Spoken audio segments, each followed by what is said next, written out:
దోస్తులు, welcome to my channel tractor bye friends. మన బండి విఎస్టీ శక్తి కదా. ఈ విఎస్టీ శక్తి మన బండికి అయితే ఆయిల్ చేంజ్ చేస్తున్నా. ఆయిల్ చేంజ్ అనేది ఒక 300 అవర్స్ కి ఒకసారి చేంజ్ చేయాలి. ఇంజిన్ ఆయిల్ అనేది గేర్ ఆయిల్ అయితే 3000 అవర్స్ కి ఒకసారి గేర్ ఆయిల్ చేంజ్ చేయాలి.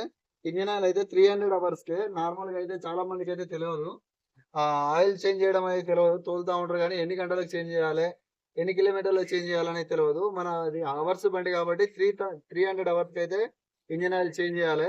నేను ఇంజిన్ ఆయిల్ చేంజ్ చేయడానికి అయితే ఆయిల్ తీసుకొచ్చిన, సర్వో ఆయిల్. ఇది 7.5 ml సర్వో ఆయిల్ తీసుకొచ్చిన. అట్నే ఇంజిన్ ఆయిల్ చేంజ్ చేసినప్పుడు ఆయిల్ ఫిల్టర్ కూడా చేంజ్ చేయాలన్నమాట. విఎస్టీ శక్తి షోరూమ్ నుండి తీసుకొచ్చిన ఇంజిన్ ఆయిల్ ఫిల్టర్ ఇది. దీని ప్రైస్ వచ్చేసి 500 రూపీస్ పడింది. ఫిల్టర్ ఒక్కదానికే 500 రూపీస్ పడింది అనమాట. ఈ ఫిల్టర్ తో పాటు డీజిల్ ఫిల్టర్లు కూడా ఇంజిన్ ఆయిల్ చేంజ్ చేసినప్పుడు డీజిల్ ఫిల్టర్లు కూడా చేంజ్ చేయాలన్నమాట.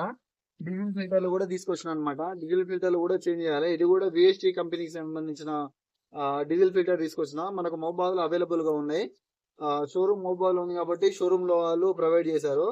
షోరూమ్ లో తీసుకొచ్చాను. డీజిల్ ఫిల్టర్లకు వచ్చేసి 270 రూపీస్ అనమాట. డీజిల్ ఫిల్టర్ తో పాటు హైడ్రాలిక్ ఆయిల్ ఫిల్టర్ కూడా తీసుకొచ్చిన అనమాట. హైడ్రాలిక్ ఆయిల్ కూడా కొంచెం లిఫ్ట్ కావడం కొంచెం ప్రాబ్లం అవుతుంది కాబట్టి హైడ్రాలిక్ ఆయిల్ ఫిల్టర్ కూడా తీసుకొచ్చాను. ఇది ఆయిల్ ఫిల్టర్ మారడం వల్ల, హైడ్రాలిక్ ఆయిల్ ఫిల్టర్ మారడం వల్ల ఏమైందంటే లిఫ్ట్ తొందరగా యాక్టివ్ గా లివర్ లేవడానికి దిగడానికి, కొమ్మలు లేవడానికైనా దిగడానికైనా, డబ్బా లేవడానికి దిగడానికైనా కొంచెం యాక్టివ్ గా స్పీడ్ గా ఉంటది అనమాట. అందుకోసమే నేను హైడ్రాలిక్ ఆయిల్ ఫిల్టర్ కూడా తీసుకొచ్చిన. దీంతో పాటు హెయిర్ ఫిల్టర్ కూడా తీసుకొచ్చిన అనమాట. హెయిర్ ఫిల్టర్ ఎందుకంటే హెయిర్ ఫిల్టర్ మనకు ఆయిల్ చిక్కబడుతుంది అనమాట. హెయిర్ ఫిల్టర్ చేంజ్ చేయకుంటే ఆయిల్ చిక్కబడడం కానీ, ఇంజన్ వేడి కావడం కానీ, హెయిర్ కొంచెం టైట్ గా పోవడం వల్ల ఇంజన్ తొందరగా వేడెక్కుతుంది. అందుకనే హెయిర్ ఫిల్టర్ కూడా మారుతామని హెయిర్ ఫిల్టర్ కూడా తీసుకొచ్చిన. ఇది 710 రూపీస్ అనమాట. హెయిర్ ఫిల్టర్ కూడా చేంజ్ చేయాలి. మెకానికల్ తీసుకొచ్చి ఆయిల్ చేంజ్ చేయించుకుంటారు. మెకానికల్ అవసరం లేకుండా మన ఇంటి దగ్గర ఆయిల్ చేంజ్ చేసుకోవచ్చు అనమాట. ఆయిల్ ఎలా చేంజ్ చేసుకోవాలి, ఎలా ఫిల్టర్ వేసుకోవాలో నేను ఈ వీడియోలో చూపిస్తాను. అయితే ఇక్కడ మనకైతే బటన్ ఉన్నది, ఇది నట్ ఉందనమాట. ఈ నట్లకి వెళ్ళి ఆయిల్ తీయాలి. పాత ఆయిల్ అయితే తీయాలి. పాత డబ్బా అయితే తీసుకొచ్చుకున్నా. మనం అయితే 7.5 లీటర్లు పోసినాం కదా, మనకి 5 లీటర్ల క్యాన్ అయితే నిండింది. ఇప్పుడు 5 లీటర్ల క్యాన్ నిండాక కొంచెం ఒక 100 ml వరకు వస్తుంది. వేరే డబ్బా పెట్టినా ఎంత ఎంఎల్ వచ్చిందో చూపిస్తా. మనకు అంటే ఇప్పుడు ఇంజన్ ఆయిల్ కాలుతుంది అనమాట, అంటే తాగుతుంది అనమాట బండి. అంటే ఎక్కువ టైం ఉంచిన అనమాట. తక్కువ టైంలో తీసేయాలి. నేను కొంచెం ఎక్కువ టైం ఉంచిన కాబట్టి ఇంజన్ ఆయిల్కి ఎక్కువ తాగింది.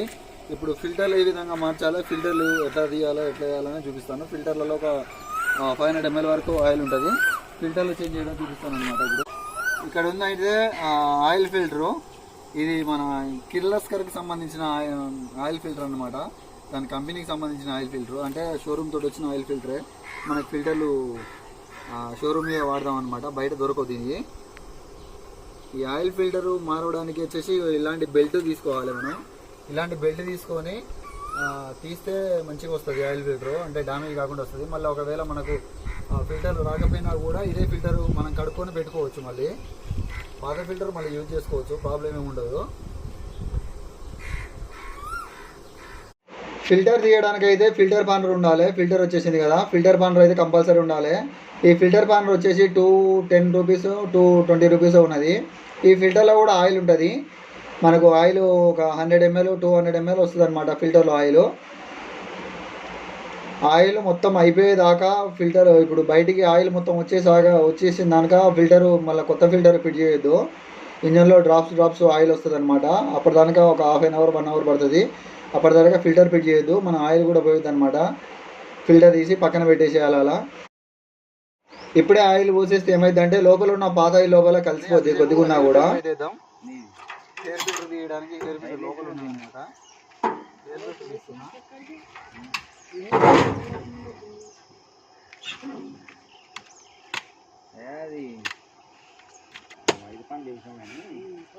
రెండు రోజులకు ఒకసారి నేను బ్లోయర్ చేస్తా, అయినా కూడా ఇంత డస్ట్ ఉన్నది.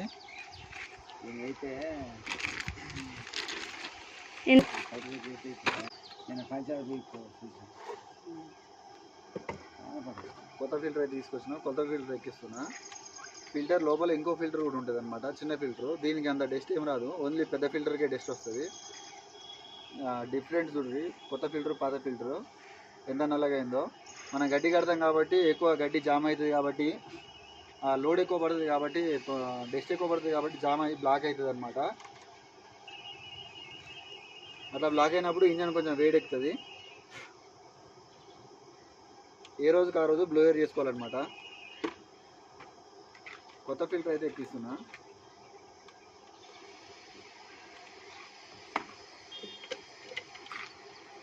బ్లోయర్ 2 రోజులకు ఒకసారి బ్లోయర్ ఖచ్చితంగా చేసుకోవాలి. ఎయిర్ ఫిల్టరు గ్రీజింగ్ ఎట్లా చేసుకుంటామో మనం బ్లోయర్ కూడా అట్లనే చేసుకోవాలన్నమాట.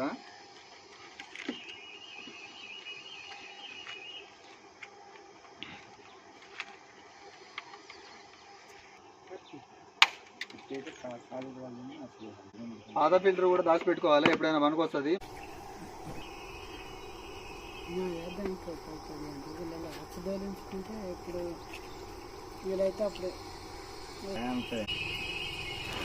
డీజిల్ ఫిల్టర్లో 13 నెంబర్ బోల్ట్ పైన ఉంటుంది అనమాట. దాన్ని లూజ్ చేస్తే సరిపోయింది. కింద గిన్నె తిప్పితే అది వచ్చేస్తుంది అనమాట. గిన్నె లోపల ఉంటాయి అనమాట ఫిల్టర్లు. ఒకటి అట్టా ఫిల్టరు, ఒకటి ఆయిల్ ఫిల్టర్ ఉంటుంది. పైన మనకు వాచర్లు అయితే ఉంటాయి. ఆ వాచర్లు కంపల్సరీ చూసుకోవాలి. ఆ వాచర్లు తీసి మళ్ళీ మనకు ఫిల్టర్తో పాటు ఆ వాచర్లు వస్తాయి 2. ఓవర్ అని అంటారు వాటిని, వాచర్లు అంటారు. అవి వేసుకోవాలి కంపల్సరీ. ఈ ఫిల్టర్లలో డీజిల్ కూడా ఉంటుంది. ఈ గిన్నెలలో డీజిల్ ఉంటుంది. డీజిల్ని పక్కన పెట్టుకోవాలన్నమాట. దీన్ని ట్యాంక్లో పోయకూడదు, కొంచెం చెత్త ఉంటుంది అన్నమాట. ట్యాంక్లో పోయకూడదు. వీటిని కడగడానికి మాత్రం యూజ్ చేసుకోవచ్చు. చూడండి, డీజిల్ ఉన్నది కదా, వీటిని కడగడానికి వాడుకోవాలి. లోపల చిప్ప లోపల అడుగు లోపల పేరుకుపోయి ఉంటుంది, కొంచెం డస్ట్ పేరుకుపోయి ఉంటుంది. దాన్ని ఇట్లా కట్టెపుల్లతో కానీ బ్రష్తో కానీ నీట్గా క్లీన్ చేసుకోవాలి. ఆ క్లీన్ చేసుకున్న డీజిల్ని మళ్ళీ బొచ్చలో పోసుకొని మళ్ళీ యాజిటీస్గా ఉన్న డీజిల్ని మళ్ళీ బొచ్చలో మళ్ళీ గిన్నెలో పోసి కడగాలన్నమాట. డీజిల్ వేస్ట్ కాకుండా ఉంటుంది. ఈ డీజిల్ని అయితే మనం డీజిల్ ట్యాంక్లో పోయకూడదు, డస్ట్ ఉంటుంది అనమాట. ఇగో ఫిల్టర్లు అయితే తీస్తున్నా చూడండి. ఒకటి క్లాత్ ఫిల్టరు, ఒకటి అట్టా ఫిల్టరు, 2 ఫిల్టర్లు వచ్చినాయి. ఫిల్టర్లు అయితే గిన్నెలలో ముందే పెట్టుకుంటున్నా. వీటిని గిన్నెలలో పెట్టించినాక బండికి పెట్టాలి. పైన ఓవరింగ్ ఉంటుంది అనమాట. అదే మన వాచర్ అంటారు దాన్ని, ఓవరింగ్ అంటారు, వాచర్ అంటారు. ఆ పైన ఉంటుంది అనమాట. దాన్ని ముందే పెట్టేసిన. ఇప్పుడు నట్టెక్కిస్తున్నా చూడండి. ఇప్పుడు మనం తీసేది ఇంజిన్ ఆయిల్ పోసే మూత. దీనికి ఎలాంటి పానర్ అయితే ఏముండదు, స్వచ్ఛ సామానంతో కొట్టేసి తీయాల్సిందే. ఈ మూత అయితే తీసిన తర్వాతకి మనం ఫిల్టర్లో పెట్టుకోవాలి. చూడండి, ఇప్పుడు ఫిల్టర్ అయితే పెడుతున్నాం, ఆయిల్ ఫిల్టర్. ఫస్ట్ తీసేసినాం కదా, అప్పుడు కొంచెం ఆయిల్ డ్రాప్ అవుతుంటే ఫిల్టర్ ఫిట్ చేయలేదు. ఇప్పుడు ఫిల్టర్ ఫిట్ చేసుకుంటున్నాం. కొంచెం టైట్ చేసుకోవాలన్నమాట. టైట్ చేయడానికైనా లూజ్ చేయడానికైనా ఈ బెల్ట్ ఉండాలి. ఈ బెల్ట్ పానరు చాలా ఇంపార్టెంట్. ఆయిల్ చుక్కలు పడడం అయితే ఆగిపోయింది. ఇప్పుడు నేను నట్టు పెట్టుకుంటున్నా. నట్టు పెట్టుకున్నాక ఆయిల్ పోసుకోవాలన్నమాట. ఆయిల్ అయితే పడట్లేదు చూడండి. ఇప్పుడు వీడియోలో ముందే చెప్పాను కదా, మనం పోసే ఆయిల్ కంపెనీ అయితే సర్వో ఆయిల్. ఇది 7.5 ml మన బండ్లో పడుతుంది. కొన్ని బండ్లలో తక్కువ కూడా పట్టవచ్చు, కొన్ని బండ్లలో ఎక్కువ కూడా పడుతుంది. 10 లీటర్ల వరకు పట్టే బండ్లు కూడా ఉన్నాయన్నమాట. మన రేంజ్ వచ్చేసి 7.5 లీటర్స్ అన్నమాట. ఇదే తీసుకొచ్చాను, 7.5 తీసుకొచ్చాను నేను కూడా. ఆయిల్ పోస్తుంటే చూడండి. ఆయిల్ పోసాక డీజిల్ ఫిల్టర్లలో డీజిల్ ఉండదు కదా, టిక్కర్ మనం తీసాం కాబట్టి డీజిల్ సప్లై కాదు. మనం స్టార్ట్ చేసే ముందు ఏం చేయాలంటే టిక్కర్ కొట్టాలి. టిక్కర్ కొట్టినాక మాత్రమే స్టార్ట్ చేయాలి. ఇలాంటి మరిన్ని వీడియోస్ కోసం మన ఛానల్ని సబ్స్క్రైబ్ చేయండి.